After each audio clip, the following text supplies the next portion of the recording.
Hey, it's Tim. And it's Amy from GoWithLess. Welcome to our channel. We're bringing you another early retirement video today. They seem to have done really well, and people say they've received a lot of inspiration from them, which is amazing. And we really appreciate those nice comments and that you're watching. So if people are looking for early retirement education and inspiration, we're happy to do that. We've been retired for the past 4 years, and we're going to talk about another topic today. Today we're going to be talking about how we deflated our lifestyle. We're going to be talking about lifestyle deflation and how that impacted our life so that we could retire early. Yeah, we come out with a new video each Wednesday, so we hope that you will subscribe over here in the corner. And with that, let's get started.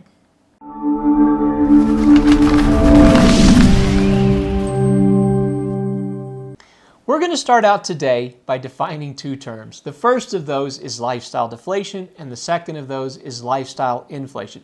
Actually, we're going to start with lifestyle inflation, probably because if you're interested in early retirement, you've probably heard this term lifestyle inflation. And what that is as you earn more money, you tend to spend more money. You buy a bigger house, you buy a bigger car, you start having somebody mow your lawn. So your expenses rise in kind as you have more income. So that's lifestyle inflation. I haven't really heard lifestyle deflation. Maybe it's out there, but I think that Tim coined this. But it's just the exact opposite, and that is taking your life and expenses down in terms of how much it costs to live your life. Now, most people don't do that unless they're forced to do it, and that makes what we're doing kind of a hard sell because most people want their creature comforts that they've worked hard and have earned, and we get that because we did that. But we are here to talk about how we deflated our lifestyle and why you might want to think about that too. Something that Amy and I saw regularly about retirement spending is that you will need to have at least as much money as you're currently spending in your working life when you're retired. Potentially more if you have hobbies or travel or you're going to do things that are going to cost a lot of money. When Tim and I were originally planning to retire, we were at a spending level of $115,000. So we looked at $115,000 as the amount that we're going to need in our retirement, and that was where we kind of started planning. That's an enormous amount of money, $115,000. And when you looked at how much we needed, it was close to $3 million. We weren't anywhere close to that. And it only came from changing things in our life drastically, and we're going to talk about what we did so that we didn't have to wait so long and we didn't have to have anywhere near $3 million in the bank. Far and away, the largest thing that we had in terms of deflating our lifestyle was getting rid of our big house.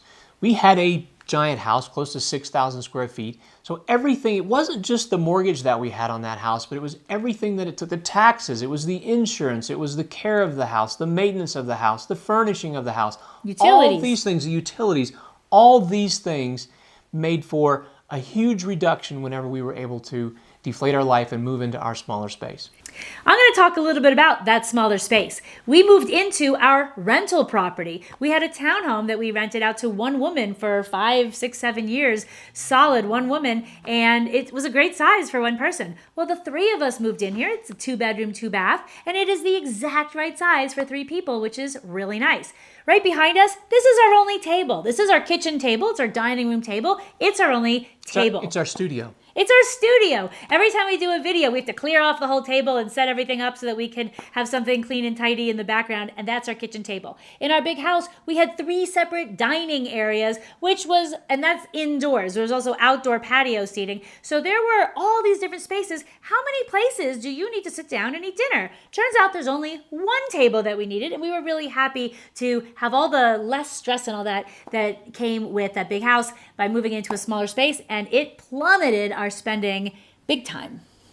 The next place where we cut out a lot of spending is with cars. So when we moved out of our big house, we had 3 cars at the time. We got rid of our biggest, most gas-guzzling car at the time.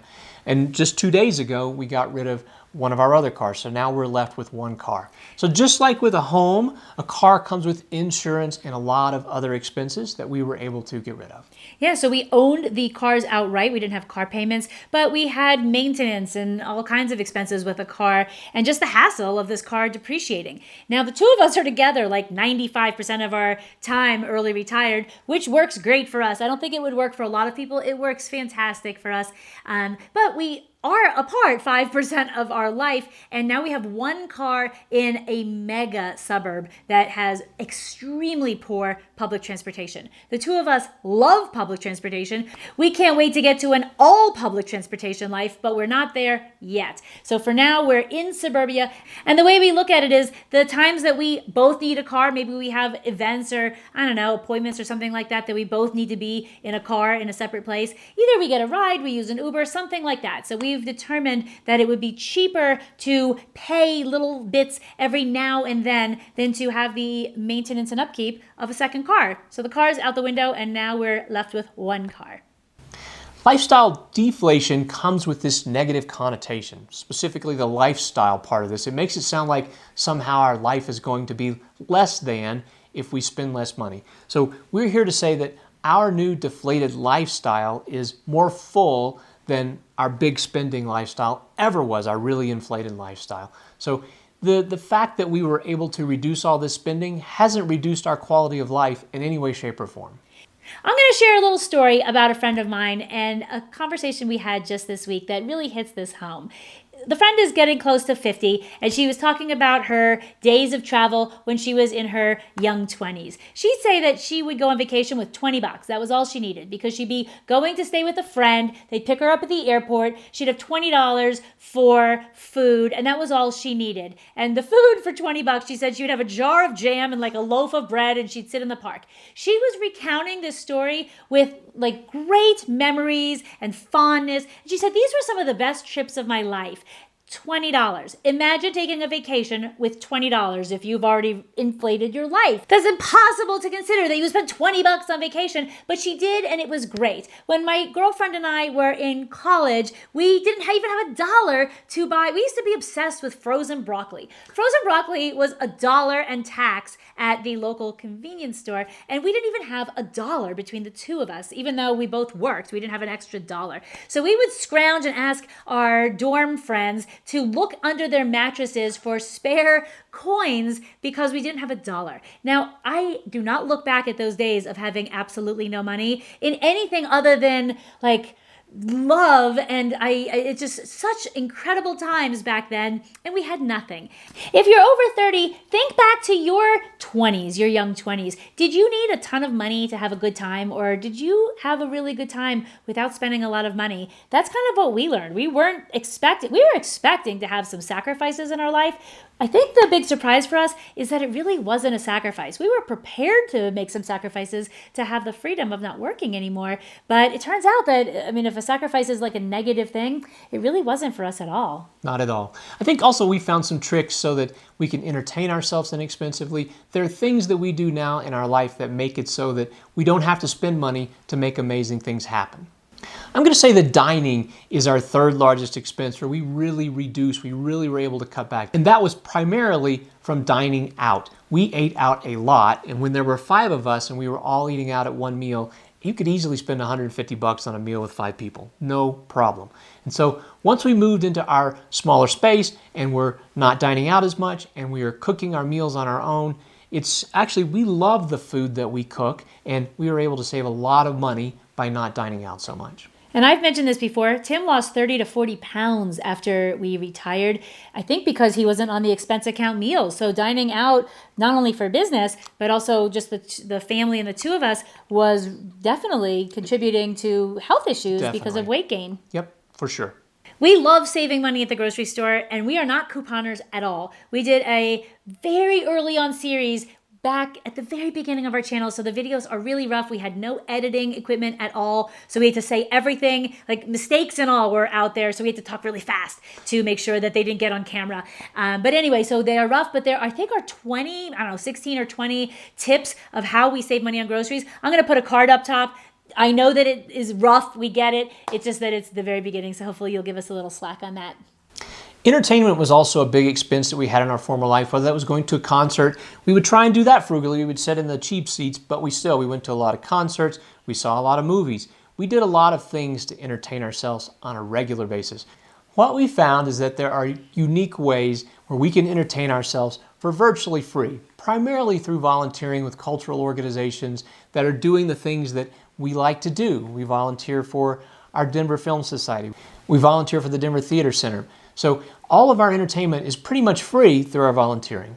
Yeah, and that cut out a ton. I think these are like the big, actually there's one area that went up, and that is vacation. But thanks to house sitting and thanks to travel hacking, we're able to keep that pretty good. The thing is, in our past, we couldn't take that many vacations. So we went from like 2 weeks of vacation to over 100 days a year of vacation. Of course, vacation is going to go up when you're comparing 14 days to over 100, but we still found ways to make that much more affordable. Yeah. Definitely. We've mentioned this many, many times before in that we went from $115,000 a year of spending to $36,000 a year. So something that we want to note is that $36,000 a year is still a lot of money. There's a ton of fat in that for us. And by the way, that's $6,500 a month that we cut out of our budget when we decided to deflate our lifestyle. The budget categories that we cut out the most, we talked about in today's video, but almost every category had a big hit in our budget. That includes shopping. We weren't big shoppers. If you can believe it or not, the $115,000 a year included very little shopping compared to our overall budget. But some things did go up. Our health went up because of our self-pay health insurance and our more fancy gym, and of course our travel, as I just mentioned. But most things did go down. These are just the biggies. Where in your life can you consider deflating your lifestyle?